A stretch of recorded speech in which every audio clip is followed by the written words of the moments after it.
والصلاة والسلام على رسوله صاحب الوحي والفرقان أما بعد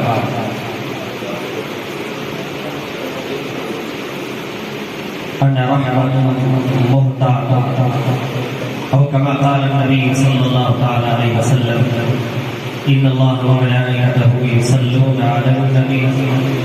يا أيها الذين آمنوا صلوا عليه وسلموا تسليما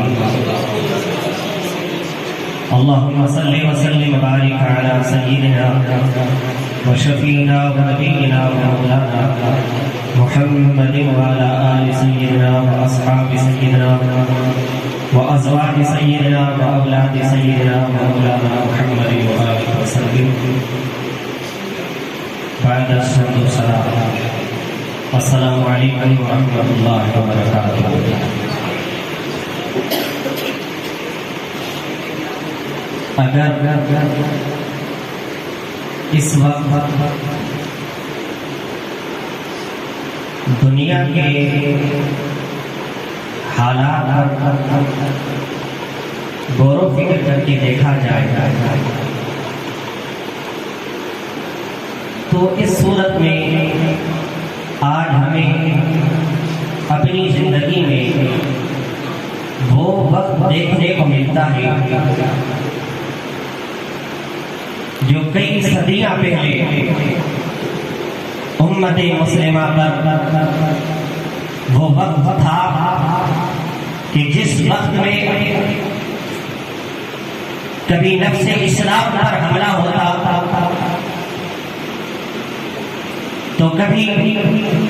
نفس مسلمان پر حملہ ہوتا تو کبھی اسلام میں داخل ہونے والے پر اعتراض اٹھتا تو کبھی نفس مقصود کائنات پر اعتراض ہوتا تو کبھی مقصود کائنات کے اصحاب پر اعتراض ہوتا تو کبھی آل رسول پر اعتراض ہوتا۔ وہ وقت بھی آج ہمیں دکھائی دے رہا ہے کہ جس وقت میں کبھی دیکھو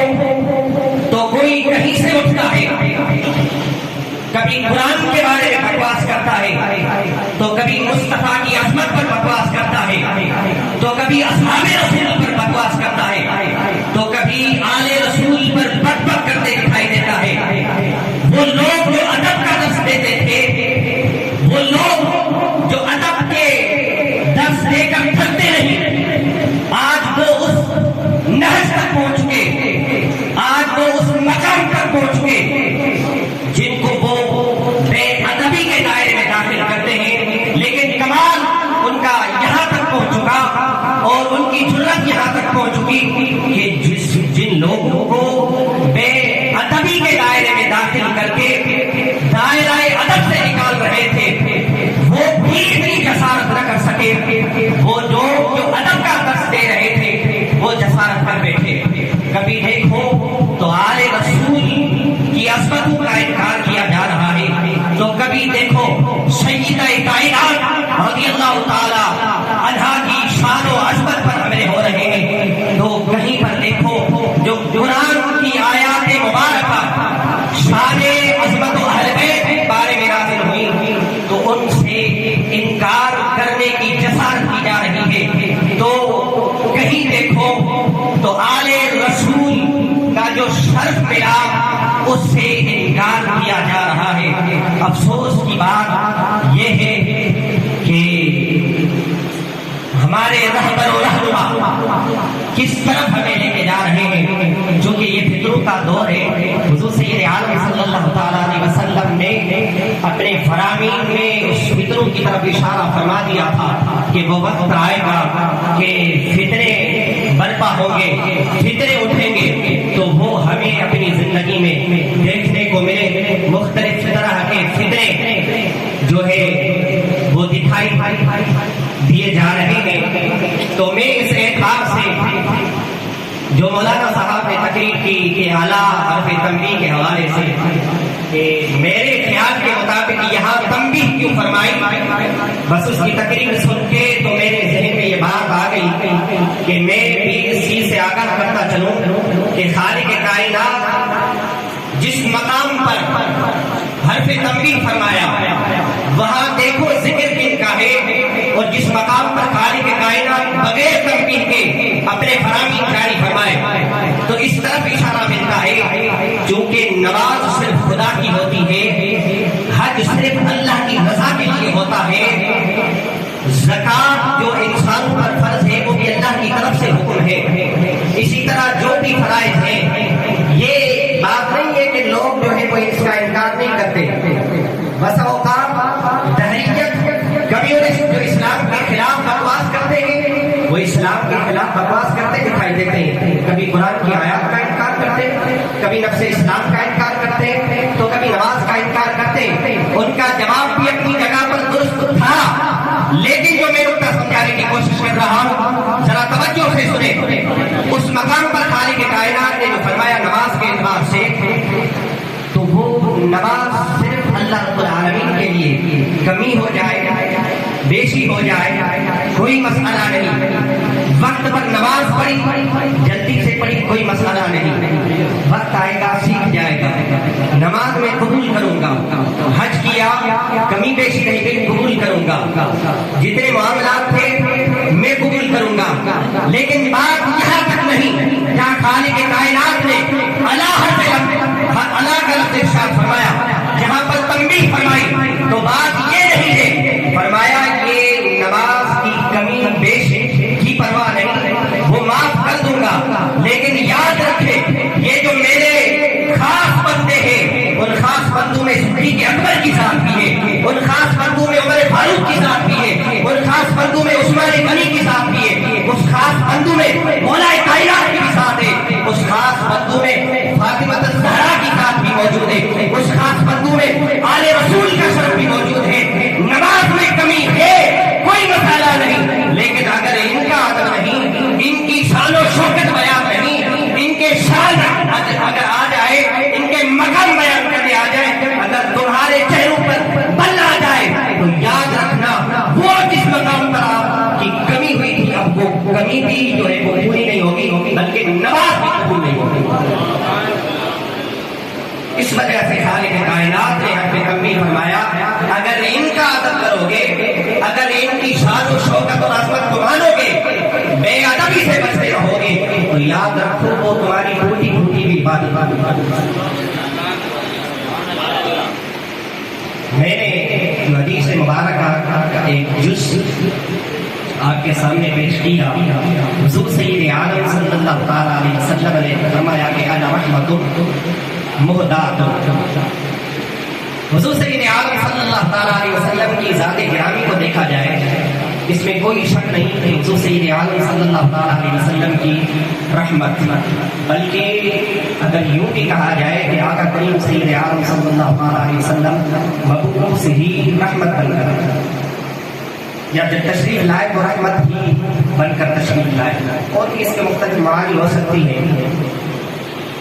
آج بھی حضور سید عالم صلی اللہ تعالی علیہ وسلم کی رحمت کا فیض جاری ہے اور رحمت کے باب ہمیں میسر ہو رہے ہیں۔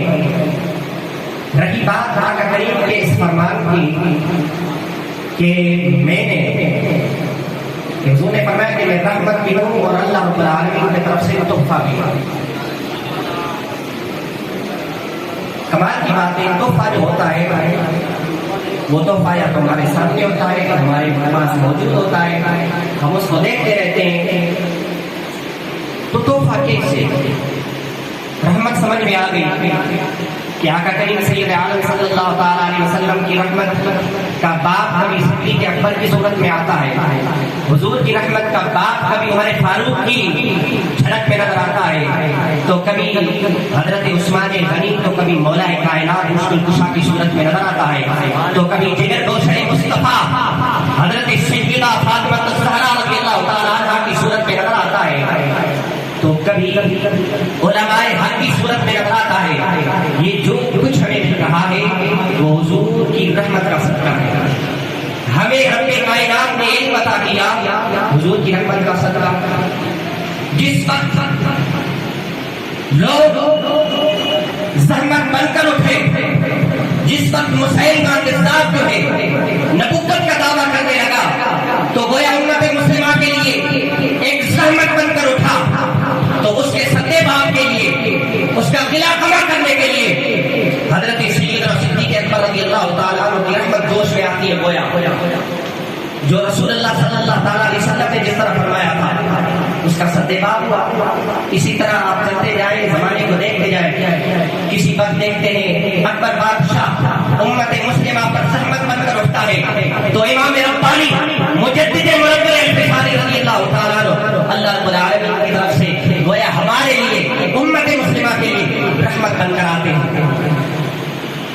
جس وقت لوگوں نے مصطفیٰ کریم علیہ السلام کی ذات پر، آپ کی شان پر، آپ کی شوکت پر، آپ کی فضیلت پر حملے کیے تو اس وقت شاہ امام احمد رضا خان فادر بریلوی علیہ رحمت اللہ رب العالمین کی طرف سے گویا رحمت بن کر اس دنیا پر تشریف لاتے ہیں. جس وقت قادیانی کی صورت میں ایک فتنہ زحمت بن کر اٹھتا ہے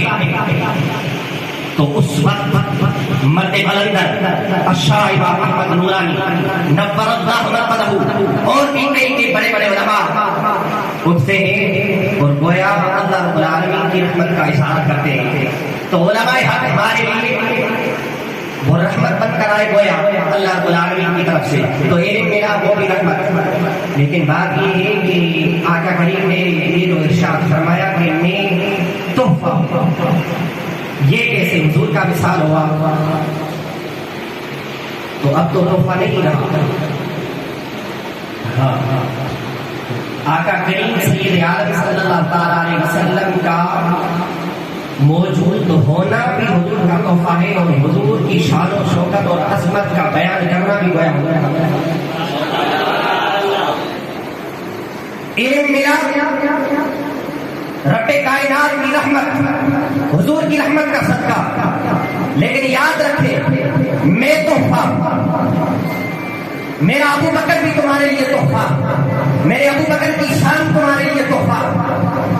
لیکن علم تمہیں دیا وہ رحمت تھی. لیکن جب صدیق اکبر رضی اللہ تعالیٰ عنہ کی ذات پر اپنے علمی جوہر دکھا کر ان کی شان اور عظمت پر حملہ کرو گے تو یاد رکھیں وہ علم رحمت تھا، لیکن اب رحمت نہیں، وہ زحمت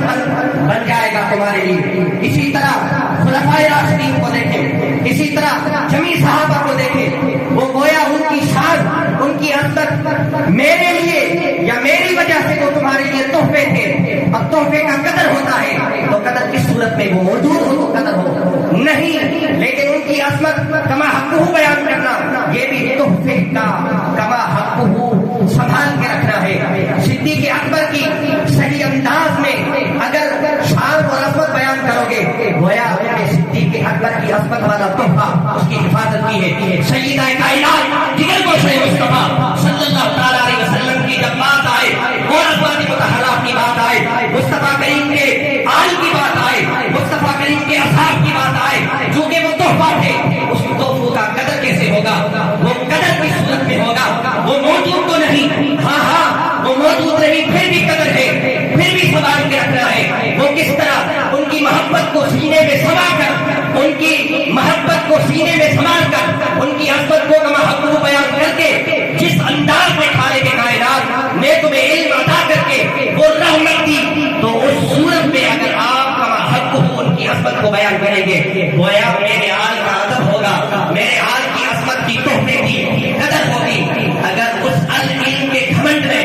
تکبر اور غرور میں آ کر جس صورت میں کسی بھی ایک صحابی رسول کی، کسی بھی ایک آل رسول کی بے ادبی کرو گے، گستاخی کرو گے، نازب الفاظ استعمال کرو گے تو یاد رکھنا تم نے اس تحفے کی قدر نہیں کی، گویا میں مجھے مصطفیٰ کی قدر کروں. تو اس وقت جو صورت حال بن چکی ہے پوری دنیا کے اندر اسلام کے اعتبار سے بھی بہت سارے معاملات ہو رہے ہیں، مختلف طرح کے اعتراضات ہو رہے ہیں. اسی طرح اس وقت جو مکمل طور جو ٹارگیٹ کیا جا رہا ہے وہ آل رسول مختلف احادیث مصطفیٰ کریم علیہ الصلوۃ والتسلیم کی عظمت اور مصطفیٰ کریم نے جو فرمایا بہت ساری احادیث. تم یہ روزہ، نماز، حج، زکات ادا کرتے لیکن عادت نہیں، محبت نہیں. تو کچھ بھی کامیاب. اس لیے اور آقا کریم سید عالم صلی اللہ تعالیٰ علیہ وسلم نے دجال جیسے بڑے فتنے سے بچنے کے حوالے سے بھی کہ حضور نے ہمیں ہماری رہنمائی فرمائی ہے. تو یہ تو چھوٹے موٹے فتنے ہیں، تو اس سے بدرجہ اولا آقا کریم سید عالم صلی اللہ علیہ وسلم کی زندگی سے ہمیں بچنے کے جو ہے وہ راستے ملیں گے اگر وہ روک کریں گے. دجال کا بہت بڑا فتنہ ہوگا. آقا کریم سید عالم صلی اللہ تعالیٰ علیہ وسلم نے فرمایا غالباً سورہ کہف کی کچھ آیات میں تلاوت کرو، اللہ رب العالمین آپ کو اس فتنے سے بچائے. ایک بہت بڑا فتنہ ہے.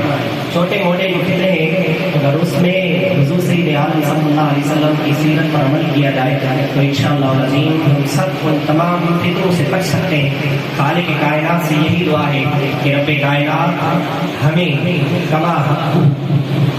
ان کی عظمت ان کی شان بیان کرنے کی توفیق عطا فرمائے،